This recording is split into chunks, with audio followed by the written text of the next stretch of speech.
Even during Chinese New Year, the biggest holiday for Chinese people, Chinese New Year, when we see each other during Chinese New Year, the way we greet each other is we say 恭喜发财 or 恭喜发财 in Cantonese.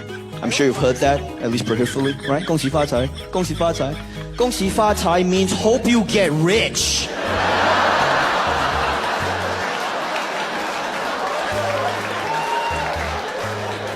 That's not Happy New Year.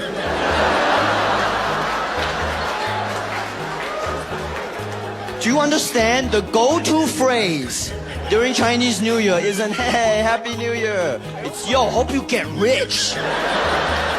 Hope you get rich. Hope you get richer than all these other motherfuckers. Hope you get so fucking rich, man. Hope you get rich. And also, you better hope I get rich. We got hope each other. We got both get rich together.